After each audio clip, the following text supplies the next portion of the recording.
श्री कुंज बिहारी श्री हरदास, सभी सखियों को श्री हरदास।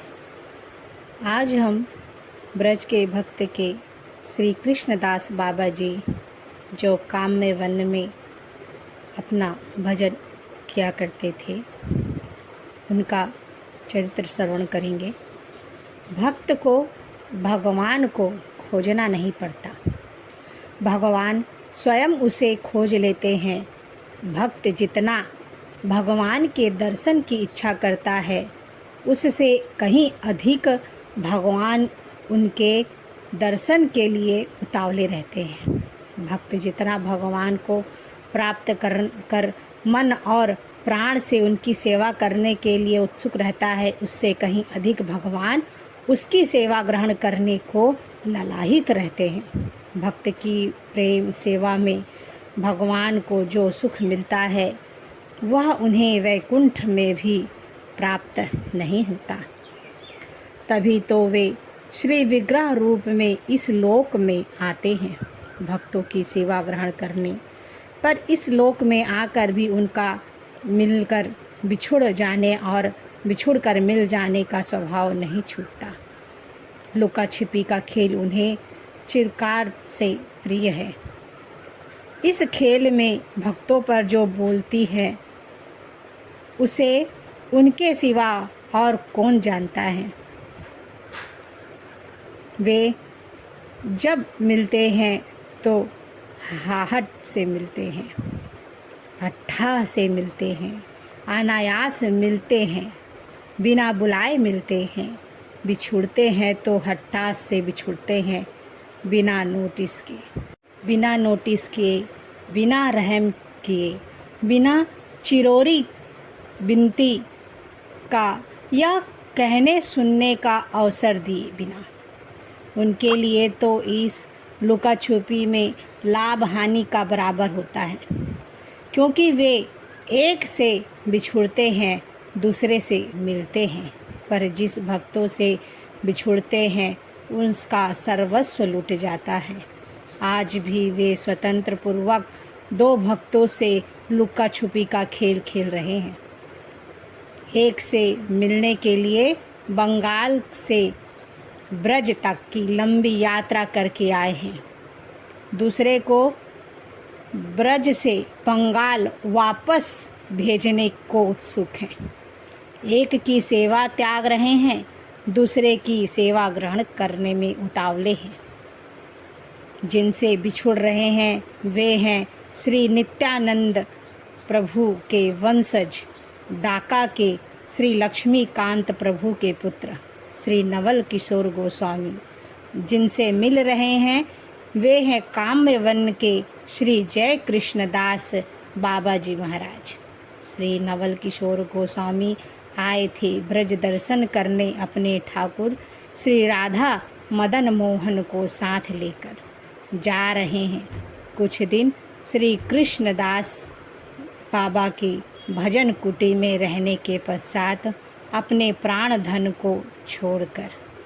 गत रात्रि श्री राधा मदन मोहन ने स्वप्न में आज्ञा की थी, मैं तुम्हारी सेवा से परितुष्ट हूँ, अब इन बाबा जी की सेवा ग्रहण करूँगा, इस स्थान से नहीं जाऊँगा। विदा होने समय श्री नवल किशोर जी गोस्वामी अश्रु विसर्जन कर रहे हैं। अपने हृदय धन को अनायास खो देने के कारण श्री कृष्णदास बाबा अश्रु विसर्जन कर रहे हैं। अपने हृदय धन को अनायास अयाचित रूप से प्राप्त आनंद में ना, ये आनंद भी कितना मधुर है। श्री राधा मदन मोहन इस दृश्य को देख रहे हैं चुपचाप अनोखी विश्वक्ता के कारण। श्री राधा मदन मोहन और उनके सेवक श्री जय कृष्णदास बाबा काम्य वन में अब आनंद पूर्वक रहने लगे। कुछ दिन पश्चात श्री राधा मदन मोहन की इच्छा से एक अल्पवयस्क बाबा भी आ गए अब श्री कृष्णदास बाबा जी के पास रहकर श्री राधा मदन मोहन की सेवा में उनका हाथ बटाने लगे। जय कृष्ण दास बाबा उनके विनती, व्यवहार और सेवा परिचर्या में इतना प्रसन्न हुए कि उन्हें राग गुना भजन की शिक्षा देने का संकल्प किया। उन्होंने उनसे पूछा, तुम्हारी गुरु प्रणालिका है? नववयस्क बाबा जी ने कहा, मैं नहीं जानता गुरु प्रणालिका किसे कहते हैं। मैंने गुरुदेव से इसके संबंध में कभी नहीं पूछा। जय कृष्णदास बाबा ने समझते हुए और समझाते हुए कहा, रागानुगा मार्ग के गुरु शिष्य के रूप गुरु प्रणालिका दिया गया है। रागानुराग मार्ग के गुरु शिष्य को गुरु प्रणालिका दिया गया है। गुरु प्रणालिका में शिष्य की गुरु परंपरा होती है। उसके गुरु, परम गुरु, पर तत्परा गुरु आदि के नाम होते हैं। गुरु प्रणालिका के साथ गुरुदेव सिद्ध प्रणालिका भी दिया करते हैं। सिद्ध प्रणालिका में रहता है शिष्य और गुरु वर्ग के सिद्ध देहों और उनके वर्ग, व्यस, वेशभूषा, सेवादि का वर्णन। सिद्ध गुरुदेव के अनुरागम्य और उनके कृपा दत्त सिद्ध गोपी स्वरूपा रूप मंजरी देह से राधा कृष्ण की सेवा करने का नाम है। रागानुगा भजन इस प्रकार का भजन ही राधा कृष्ण की प्रेम सेवा प्राप्त करने का एकमात्र उपाय है।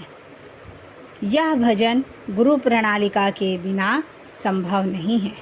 मैं तुम्हें इसकी शिक्षा देना चाहता हूँ। तुम्हें एक बार देश जाकर गुरुदेव से गुरु प्रणालिका प्राप्त करनी होगी। छोटे बाबा थोड़े ही दिनों में श्री जय कृष्ण दास बाबा के स्निग्ध व्यवहार और उनके मधुर संग से इतना मुग्ध हो गए थे कि रागानुगा भजन का लोभ जागने पर भी उन्हें छोड़कर देश जाने के विचार से उन्हें अधीर कर दिया। वे रोने लगी। श्री जय कृष्ण बाबा ने उन लीला माधुर्य और रागानुगा भजन माधुर्य का बार बार वर्णन कर किसी प्रकार छोटे बाबा को शांत कर किया और गुरु प्रणालिका लाने के लिए गौर मंडल जाने को राजी किया। उस समय मथुरा के रेल नहीं थी। मथुरा में रेल नहीं थी। गौर मंडल जाने के लिए हाथ रस होकर जाना पड़ता था। एक दिन प्रातः काल जय कृष्णदास बाबा ने छोटे बाबा को बड़े कष्ट से विदा किया। छोटे बाबा रोते रोते जाने लगे। उन्हें हाथ रस जाकर रात्रि में गाड़ी पकड़नी थी। वे जानते थे कि गाड़ी पर बैठते ही उनके प्राण पखेरु उड़ जाएंगे। गाड़ी पर बैठे तो मृत्यु, ना बैठे तो बाबा की आज्ञा का उल्लंघन करने में मृत्यु। दोनों प्रकार के मृत्यु को निश्चित जान वे कातर स्वर से राधा रानी और वृंदा देवी को पुकार कर कहने लगे, हे राधा रानी, हे वृंदे, तुम निश्चय ही मेरी अवस्था को जान रही हो। तुम निश्चय ही मेरी अवस्था को जान रही हो, फिर भी क्यों अपनी शरण में आए इस दीनहीन असहाय सेवक को अपने चरणों से ठेल रही हो। कृपा करो करुणामयी, कृपा करो करुणामयी, कृपा करो। ऐसी गुहार लगाकर करुणामयी करुणामयी कि गाड़ी पर बैठने की अशुभ घड़ी आने से पहले ही मेरे प्राण निकल जाए। राधा रानी ने छोटे बाबा की पुकार सुन ली। उन्हें गाड़ी पर चढ़ना नहीं पड़ा। गाड़ी टूट गई और बाबा ने लौट जाने का संकल्प किया। इधर रात्रि में वृंदा देवी ने जय कृष्णदास बाबा को स्वप्न में डांट बताई और उन्हें कहा, तूने क्यों उसे बाहर भेज दिया जब उसकी गुरु प्रणाली तेरे ठाकुर के सिंहासन के नीचे ही रखी है। जय जय श्री राधे सखियों। आज हम इतना ही, आगे कल।